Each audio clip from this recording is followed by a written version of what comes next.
북한의 연속적인 강경 조치에 대해서 김정일 건강 이상과 그거에 대한 이 한미 측의 그 반응, 특히 극변사태 논의등 이런 그 반응이 북한의 반발할 측면이 강하다는 그런 설명을 해주셨습니다.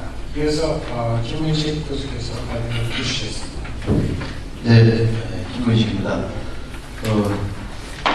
다른 분들 이렇게 반성된 문장으로 작성을 해주셨는데요.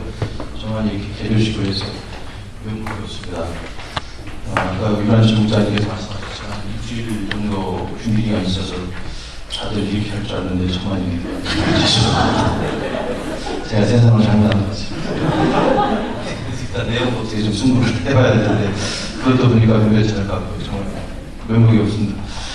우선 이번에 한반도 평화연구원에서 지금 조성되는 한반도의 이런 긴장 상황에 대한 신속한 공론화가 필요하다 해서 이제 준비가 된 것으로 알고 있고요. 그래서 좀 다양한 분들의 다양한 주제에 대한 좀 자세한 논의를 하려고 생각을 해봤습니다. 그래서 저는 조금 소수 의견을 갖고 나왔습니다. 그러니까 5월 25일 날 2차 핵실험을 한 이후로 우리 사회의 대부분의 분위기는 북한의 이 협상용으로서의 핵무기 카드를 이제 끝난 것이다. 더 이상 북한이 협상을 통해서 핵을 포기할 의사도 없고 의지도 없다.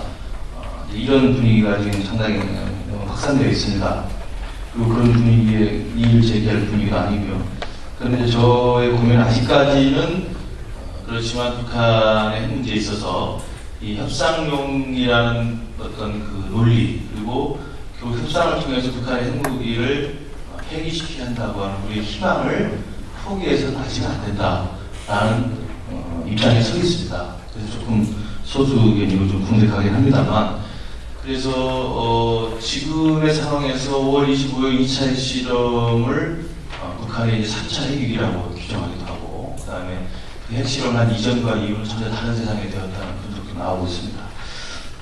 그러나 저는 여전히 큰 틀에서 보면 북핵 문제라고 하는 것은 과거 92년, 3년 때부터 나타났던 그 상황 그리고 2002년에 다시 불거졌던 지금까지의 상황 이런 것들의 큰 연장선에서 있다라고 보고 싶고 다만 오바마 행정부 출범 이후에 김정일 위원장이 다소 무리한 욕심을 부리면서 상당히 성급한 스케줄을 가지고 있는 게 아니냐 이게 특징이라고 특징일 수 있습니다. 그러니까 예전 같으면 한 1년, 2년 걸려서 김정일 위원장이 쓸 수 있는 행보를 한 2, 3개월 안에 한꺼번에 쏟아붓는 속도적 양상을 보이고 있다는 점이 분명히 특징은 특징이다만 그것이 북한이 생각할 때 핵 문제라고 하는 것에 대한 본질적 입장을 변화시킨 것은 아니라고 생각합니다. 이 앞서서 저는 이 북한의 핵 문제가 지금 20년 가까이 되는 오래된 문제입니다만 이 문제의 저는 본질을 여전히 저는 미국이 생각하는 비확산 규범과 북한이 생각하는 주권 존중의 규범 사이에 저는 충돌이라고 생각을 하고 있습니다. 이는 뭐냐면 미국 입장에서는 국제사회 규범의 가장 중요한 원칙 중에 하나로 대량 살상 무기의 확산과 대량 살상 무기의 개발 그것을 막는 입장을 하고 있죠. 그래서 통제되지 않는 가장 위험한 국가 중에 하나인 북한이 그 위험한 핵무기를 개발하거나 핵무기를 보유하거나 핵무기를 이전하는 행위에 대해서 철저히 응징하고 막아야 되는 것이 있습니다. 그래서 이 비확산 규범을 미국은 북한에 대해서 계속 요구를 하고 있는 것이고요. 이에 반해서 북한은 미국이 조선민주주의인민공화국이라고 하는 체제를 인정해 달라고 하는 이른바 주권 국가로서의 존중을 요구하는 생각을 계속 좀 갖고 있다고 생각합니다. 물론 이것은 이제 북한의 공식적인 언명에서 나온 것입니다. 93년 4년 1차 핵위기도 그랬고 2002년 이후에 지금까지도 북한의 공식적 언명은 미국의 체제 인정과 안전 보장입니다. 그러니까 미국이라고 하는 슈퍼파워로부터 공화국의 주권을 존중받고 공화국의 시큐리티, 안보를 존중하겠다. 그러면 핵무기를 포기하겠다라는 것이 이제 전 지금까지 일관된 입장입니다. 그래서 미국에서 봤을 때는 북한에게는 이 비확산 규범을 요구하는 것이고 북한에서 봤을 때는 미국에게 주권 존중의 국제적 규범을 요구하고 있는 것이죠. 그래서 이 북한 핵 문제는 그런 둘 사이의 평행선이 계속 줄다리기 해왔던 것이고, 이것이 평화적으로 해결되기 위해서는 따라서 북한은 그 미국의 비확산 기법을 존중해서 수용해서 핵을 폐기해야 되고, 미국 역시 북한의 주권 존중의 규범을 수용해서 북한에 대한 적대 관계를 해소하고 북미 관계 정상화를 이루어서 평양에 미국 사람들이 마음껏 활보할 수 있도록 해줘야 된다라는 것이 이제 평화적 해결의 방법일 수밖에 없다. 그리고 그것은 2005년에 이미 9.19 공동성명에 확실하게 들어가 있습니다. 여러분 잘 아시지만 9.19 공동성명의 핵심 내용은 바로 북한이 미국의 비확산 기범을 수용해서 모든 핵무기와 현존하는 핵프로그램을 폐기한다고 되어 있습니다. 그리고 또 하나 중요한 핵심 포인트는 또 미국이 북한의 요구를 수용해서 미국 미함중국정부가 북한에 대해서 핵 선제 공격을 하지 않겠다는 것이고, 그래서 결국에 가서는 북미 관계를 정상화하겠다. 이런 내용들을 9.19 공동성명에 담고 있는 것이죠. 그래서 여전히 저는 북한의 핵 문제는 그 9.19 공동성명에 포함되어 있는 중요한 내용처럼 미국의 비확산 기본과 북한의 주권 존중의 규범이 상호 교환되는 그런 평화적 해결 방식을 여전히 저는 포기해서는 안 된다고 생각하고 있습니다. 그리고 그동안에 그런데 그런 그 두 가지의 요구사항들이 서로 교차되면서 북한은 수도 없이 벼랑끝 전술을 행해왔습니다.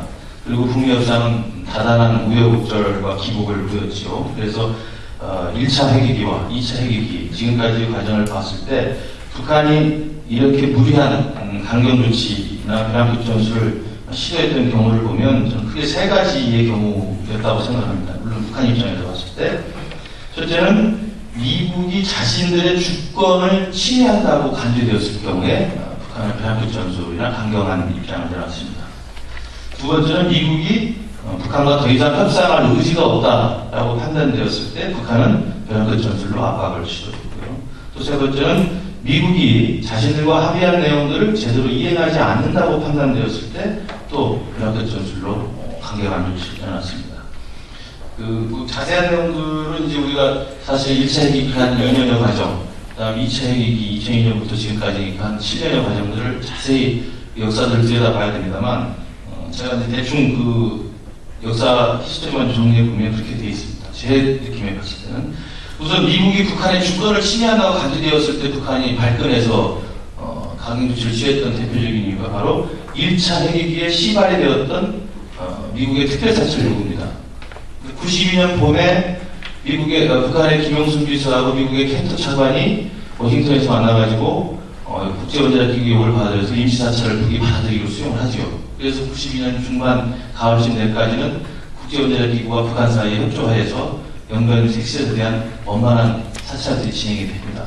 그런데 그 과정에서 국제원자력기구는 북한이 신고한 내용과 자기들이 사찰한 내용 사이에 숫자상의 불일치가 있다는 이유를 들어서 북한에 대해서 이제 특별 사찰을 요구합니다. 의심스러운 부분, 의심스러운 시설에 대해서 자기들이 들어가서 열어보겠다라는 걸 요구했고, 북한에서 당연히 그것은 우리 주권에 대한 침해다라고 판단했던 것이죠.